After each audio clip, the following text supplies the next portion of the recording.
Cannibalism, child abuse, slaves, extreme violence, mass killing, ये सब इस मांगा में कूट कूट कर भरपूर मात्रा में भरे हुए हैं और यही कारण है कि कई रीडर्स इसे बीच में ही ड्रॉप कर देते हैं। पर क्या तुम इसे डाइजेस्ट कर पाओगे? अगर हाँ, then welcome to the story, जहां हमारा एमसी 8 साल से आग में जल रहा है। हाँ, सही सुना, 8 साल, और अभी भी वो जल रहा है। लेकिन कैसे, मरा क्यों नहीं, ये जानने के लिए चलो कहानी की ओर चलते हैं। इस कहानी में जो पावर्स के साथ पैदा होते हैं उन्हें ब्लेस्ड कहते हैं, और ऐसी ही एक ब्लेस्ड विच ऑफ आइस ने पूरी दुनिया को बर्फ में ढककर आइस एज ला दी है। पूरी दुनिया में इस कारण भूखमरी और पागलपन छा गया है। रिसोर्सेज की इतनी कमी है कि सब आग के लिए भी तरसते हैं, और इस ठंड में हमारा एमसी अग्नि और उसकी बहन लूना अपनी जान बचाने के लिए भटक रहे हैं। अग्नि और लूना बच जाते हैं, उन्हें एक प्रीस्ट रेस्क्यू कर लेता है। अग्नि और लूना बच जाते हैं, पर ये दोनों भी रीजनरेशन पावर से ब्लेस्ड होते हैं, और अब अग्नि उन्हें रीपे कर रहा है विलेज में खाने की कमी को पूरा करके, अपनी बाजू को काटकर विलेज में सबको बांटकर, ताकि वो उसे खा सकें। जब वो दोनों बाजुओं को बांटने के लिए जा रहे होते हैं, लूना कहती है कि वो भी मदद करना चाहती है, पर अग्नि मना कर देता है क्योंकि उसकी पावर वीक है, जबकि अग्नि की रीजनरेशन बहुत ही तेज है। आगे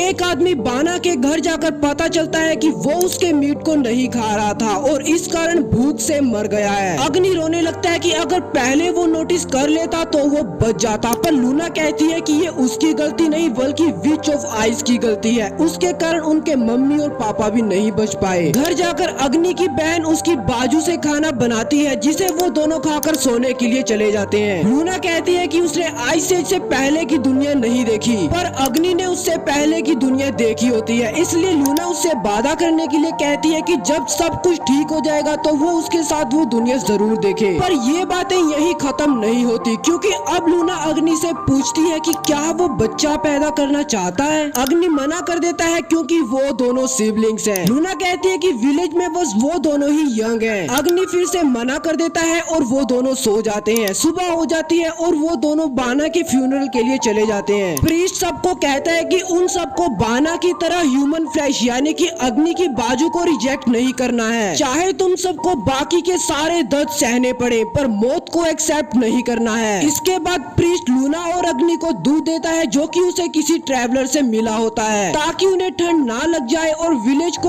उसका मीट मिलता रहे। कहानी में थोड़ा टाइम स्किप होता है। अग्नि एक डियर को मारकर ले जा रहा होता है ताकि उसके मीट को वो लोग खा सके जो कि अग्नि के मीट को नहीं खा रहे, और रात जो उसकी बहन ने बच्चा पैदा करने वाली बात कही थी उसके बारे में सोच रहा होता है। तभी उसे एक प्लेन विलेज की ओर जाता हुआ दिखता है। अग्नि भागता हुआ विलेज की ओर जाने लगता है, और हाँ, ये प्लेन अब स्टोरी को चेंज करने वाला है। ये सब आर्मी वाले विलेज से सप्लाईज लेने के लिए आए होते हैं और सबको उनके घर से बाहर निकाल देते हैं। अग्नि वहाँ उन्हें कुछ भी देने से मना कर देता है। इसका नाम डोमा है, और ये अग्नि को कहता है कि वो उसे बेहमडोर के सिटीजन के रूप में एक्सेप्ट करता है। वहाँ उसे फ्रीडम मिलेगा और वो स्लेव्स भी रख पाएगा, पर अग्नि मना कर देता है। तभी वहाँ दो आदमी आते हैं और डोमा को बताते हैं कि उन्हें सारे घरों में ह्यूमन फ्लैश मिला है, ये सब कैनिबल्स हैं। डोमा ये सुनकर शॉक्ड हो जाता है और गुस्से में कहता है कि हम सब यहाँ से जा रहे हैं, और जाते हुए अग्नि से पूछता है कि उनमें से कोई गिफ्टेड तो नहीं है। अग्नि मना कर देता है। डोमा बताता है कि वो अपनी पावर बस किंग के लिए ही यूज करता है, और अगर किंग यहाँ होता तो वो उन्हें जिंदा नहीं छोड़ता। उसकी फ्लेम तब तक नहीं बुझेगी जब तक कि सब मर नहीं जाते। स्टोरी में थोड़ा टाइम स्किप होता है। सब जलकर मर चुके होते हैं और विलेज तबाह हो चुकी होती है, पर अग्नि अभी भी मरा नहीं होता और तड़प रहा होता है। जैसे ही उसका फ्लैश जलकर राख बन जाता है, रीजनरेशन स्टार्ट हो जाती है, और ये बार बार रिपीट होता है, मतलब अनइमेजिनेबल सफरिंग। अग्नि प्रे करता है कि एटलीस्ट उसकी बहन लूना बच जाए। इतनी देर से तड़पते तड़पते अग्नि को पता चलता है कि अगर वो अपनी रीजनरेशन को रेसिस्ट करता है तो वो फाइनली मर सकता है। अग्नि खुश हो जाता है कि आखिरकार वो अपने फादर और मदर को देख पाएगा। तभी वहाँ उसकी बहन चिल्लाते हुए जलती हुई आ जाती है। अग्नि उसे देखकर दुखी होकर उसके पास जाने लगता है और सोचता है कि वैसे ये ठीक भी है, क्योंकि अब वो सब एक साथ रह पाएंगे और अब वो लूना को सब कुछ दिखा पाएगा। एक पैनल में उसने अपनी बहन के साथ एक बच्चा पकड़ा होता है। बंदा अपनी लिटिल सिस को बैंग करने के लिए तैयार हो चुका है, पर उसकी बहन उसे जिंदा रहने के लिए कहकर वहीं पर मर जाती है। अग्नि 1 साल तक दर्द में चिल्लाता है। अगले 5 साल तक दर्द की आदत पड़ जाती है और फाइनली 8 साल बाद अपनी रीजनरेशन पावर को कंट्रोल करना सीख जाता है और उसकी मदद से आग को बॉडी के कुछ हिस्सों से हटा देता है। अब अग्नि का बस एक ही गोल है, डोमा को जितने ब्रूटल वे में हो सके मारना।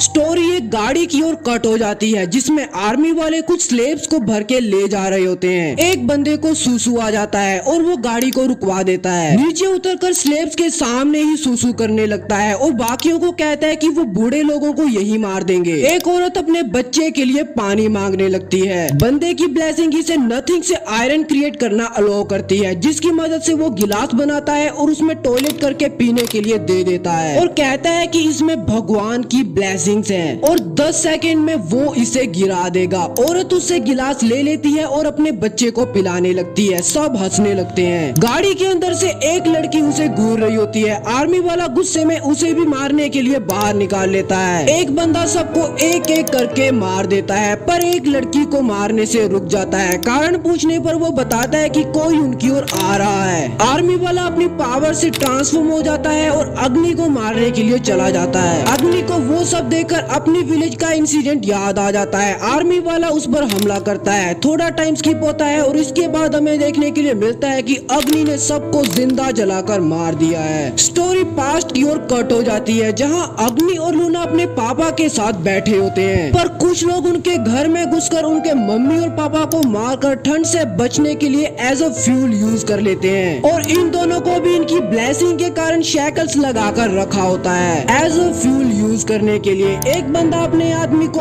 और फ्यूल लाने के लिए कहता है, जिसके बाद वो लोग अग्नि और लूना की बाजू काटने लगते हैं। अग्नि उन्हें उसकी बहन को छोड़कर उसकी बाजू काटने के लिए कहता है, पर वो लोग पहले उसकी बहन की बाजू काटते हैं और बाद में उसकी, और फिर उन्हें किसी और कमरे में रख देते हैं। लूना वहाँ रो रही होती है, पर दर्द को और बढ़ाने के लिए एक आदमी वहाँ नाइफ लेकर आ जाता है। अग्नि के बोलने पर वो उसके मुंह पर नाइफ मार देता है और लूना के सामने अपना पुश्तैनी खजाना निकालकर लीक करने के लिए कहता है। लूना के मना करने पर वो उसे भी पंच कर देता है और उसे कहता है कि अगर वो ऐसे ही बकबक करती रही तो वो उसके भाई को काटकर खा जाएगा। अग्नि गुस्से में आ जाता है और अपनी बाजू को तोड़ लेता है। रीजनरेट होने के बाद नाइफ उठाता है और लूना को आंखें बंद करने को बोलकर बंदे के सर में मार देता है। अग्नि लूना को ये बोलकर कि ये उसे आखिरी बार दर्द होने वाला है उसकी बाजू काटने लगता है। यहाँ से उसे वो समय याद आता है जब लूना उसके सामने जिंदा जल रही थी और उसे जीने के लिए बोलकर मर गई थी और स्टोरी फिर से प्रेजेंट में आ जाती है। पर थोड़े टाइम स्किप के साथ अग्नि डोमा की तलाश में अब एक ब्रिज पर होता है और कुछ बंदों को निपटा चुका होता है, जहाँ वो जिन्हें उसने बचाया था उनके द्वारा बेमू डोरुगु को जाने के लिए बताए गए रास्ते को फॉलो करता हुआ पहुंचा होता है। अग्नि डोमा की तलाश में आगे चलने लगता है, पर वो अकेला नहीं होता, उसका पीछा एक बच्ची कर रही होती है। अग्नि उसे उसका पीछा करने से मना कर देता है। लड़की कहती है कि तुम जरूर गॉड होगे, मैंने अभी अभी अपने मन में गॉड से हेल्प मांगी थी और फिर तुमने आकर मुझे बचा लिया।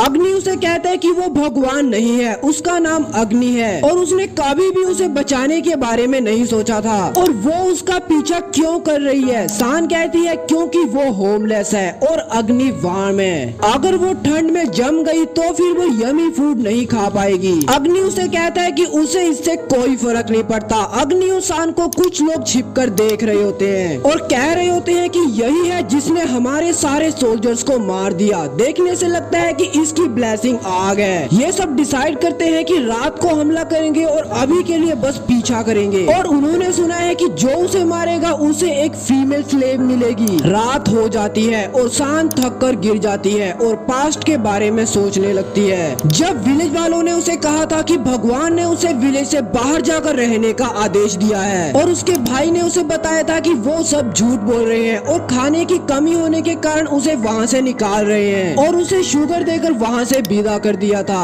हम फिर से प्रेजेंट में आ जाते हैं। अग्नि शान को कहता है कि वहाँ एक कोलैप्स बिल्डिंग है। दोनों वहाँ चले जाते हैं। शान लकड़ियाँ इकट्ठी करके अग्नि को आग जलाने के लिए कहती है, पर अग्नि मना कर देता है क्योंकि उसकी आग खतरनाक है। शान अपनी पावर से आग जला देती है और अग्नि को बताती है कि उसके पास थोड़ी सी इलेक्ट्रिसिटी जनरेट करने की ब्लेसिंग है। वो किसी से फाइट नहीं कर सकती, इसीलिए विलेज वालों ने उसे डेड बीट बोलकर निकाल दिया। शान सो जाती है और अग्नि कहता है कि सूरज उगने पर वो वहाँ से चला जाएगा और वो उसे फॉलो ना करे। तभी अग्नि को बहुत तेज दर्द होने लगता है, जिसे भूलने के लिए वो डोमा के बारे में सोचने लगता है जिसने उससे सब कुछ छीन लिया। और तभी अग्नि को कहीं से एक गोली आकर मुंह पर लगती है। बंदा अग्नि के पास आता है और उसके ब्रेन में गोली मार देता है। उन्हें शान मिल जाती है और सोचते हैं कि अग्नि को तो मार दिया और जब तक उसकी फ्लेम्स बुझती है क्यों ना शान के साथ थोड़ा मजा कर लिया जाए, और उसके कपड़े उतारने लगते हैं। अग्नि पीछे से आ जाता है और एक बंदे को जलाकर मार देता है। सब ये देखकर अग्नि के ऊपर गोलियां बरसाने लगते हैं, पर अग्नि उस पेन को एंजॉय कर रहा होता है और दो को पंच करके जलाकर मार देता है। लास्ट वाला शान को होस्टेज बना लेता है, पर अग्नि कहता है कि अगर वो उसे मारना चाहता है तो मार दे। वो उसे अपनी मर्जी से फॉलो कर रहा था, पर अगर उसे लगता है कि वो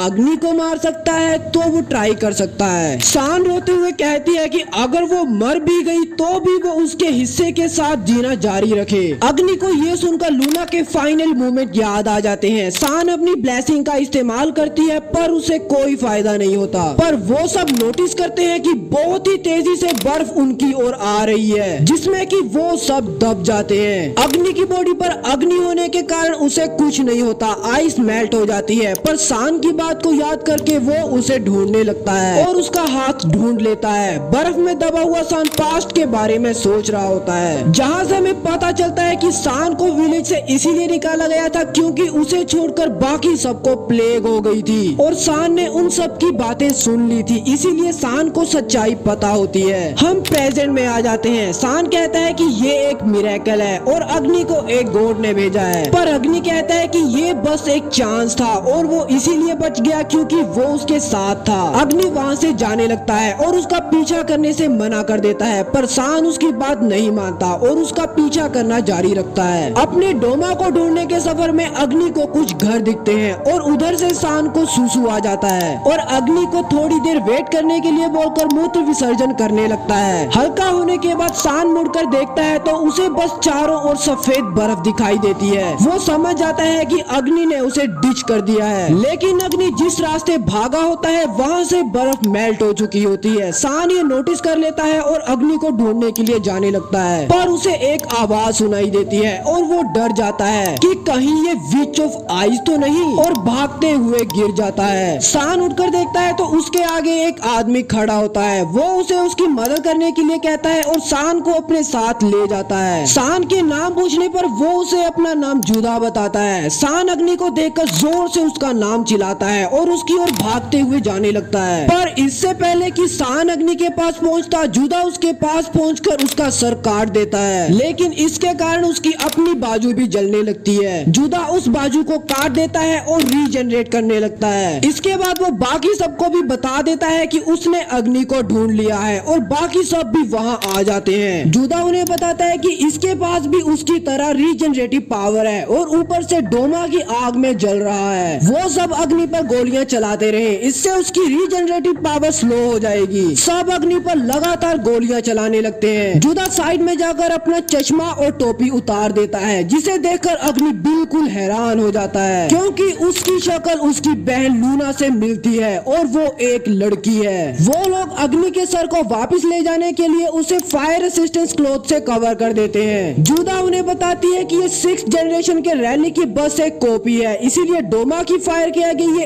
एक दिन भी नहीं टिक पाएगा और ये आखिरी पीस है, इसीलिए उन्हें इसे जल्दी से वापस ले जाना चाहिए। अग्नि के सर को डब्बे में बंद करके वो वापस आ जाते हैं और अग्नि के ऊपर लगातार गोलियां चला रहे होते हैं। अग्नि अभी भी जुदा को देखकर लूना को याद कर रहा होता है। इसके बाद पूरी सिटी का व्यू दिखाया जाता है। जुदा कहती है कि वो डोमा को बुलाने जा रही है, पर उसकी सिगरेट डैप होती है तो वो उसे वहाँ फेंक देती है और नई सिगरेट जलाकर वहाँ से चले जाती है। अग्नि अपने आप से कहता है कि ये लूना नहीं हो सकती क्योंकि लूना मर चुकी है। यहाँ से स्टोरी एक लड़की लड़की और सान की ओर कट हो जाती है, जहाँ सान कुत्ते को भालू बोल रहा होता है। आर्मी वाला उन्हें कहता है कि ये उनका घर होने वाला है और वो यही काम करने वाले हैं। अगर उन्होंने भागने की कोशिश की तो उन्हें मार दिया जाएगा। आर्मी वाला वहाँ से चला जाता है। लड़की कहती है कि वो दोनों आदमियों के पेट बनने वाले हैं। सान कहता है कि वो कोई पेट नहीं बनने वाला, क्योंकि वो वहाँ से भागने वाला है और अग्नि को बचाने वाला है। लड़की पूछती है कि ये अग्नि कौन है। सान बताता है कि वो गॉड है। लड़की अपना नाम नेनेतो बता के सान का नाम पूछती है। सान उसे अपना नाम बता देता है। नेनेतो 13 साल की है और सान 8 साल का। सान उसे अपनी ब्लेसिंग के बारे में बताता है। नेनेतो उसे उसके बारे में किसी को भी बताने के लिए मना कर देती है, क्योंकि पता लगने पर वो सान को बहुत ही ज्यादा टॉर्चर करेंगे और मरते दम तक काम करवाएंगे। नेनेतो उसे बताती है कि वो नहीं चाहती कि कोई अननोन आदमी उसे एफ करे, वो प्रेग्नेंट हो जाए और यही साइकिल बार बार रिपीट हो। इसीलिए जब कोई आएगा तो वो जीभ निकाल कर साइन देगी। उस समय सान अपनी पावर से उसे बस कर देगा और वो दोनों उसे नॉक आउट कर देंगे। और तभी वहाँ एक आदमी 2 कुत्ते लेकर आ जाता है और देरी के लिए माफी मांगता है। वो बंदा उनको अपने डॉग्स का नाम चाम, ताइता और कीका बताता है। उनका नाम पूछकर अपना नाम जैक बताता है और कहता है कि उन लोगों को उससे डरने की जरूरत नहीं है, क्योंकि वो लाइन क्रॉस नहीं करने वाला। नेनेतो जैक से उनकी जॉब्स के बारे में पूछती है। जैक कहता है कि इससे पहले उन्हें एक दूसरे को थोड़ा जान लेना चाहिए और उन्हें बताता है कि उसे माइंड के मैकेनिज्म्स को ऑब्जर्व करना पसंद है। उसे कुत्ते भी पसंद है। नॉर्मली वहाँ उन्हें रखना मना है और बस खाने के लिए ही इस्तेमाल किया जाता है, पर उसके पास थोड़ी पावर होने के कारण उसे ये अलो है। नेनेतो कहती है कि जो डॉग्स पसंद करता है वो बुरा इंसान नहीं हो सकता। जैक कहता है कि वो उन्हें भी पसंद करना चाहता है और कुछ भी नहीं छुपाना चाहता। नेनेतो कहती है कि उसे लगा था कि उसे यहाँ टॉर्चर किया जाएगा, इसीलिए वो भागने के बारे में सोच रही थी, लेकिन उसके पास ना तो फैमिली है और ना ही घर, इसीलिए वो वहाँ रहना पसंद करेगी। नेनेतो रोने लगती है। जैक उसे गले लगा लेता है और उधर से नेनेतो सान को साइन दे देती है, पर सान कुछ नहीं करता और जोर जोर से हंसने लगता है। जैक कहता है कि लगता है हमारा रिलेशनशिप काफी अच्छा हो गया है,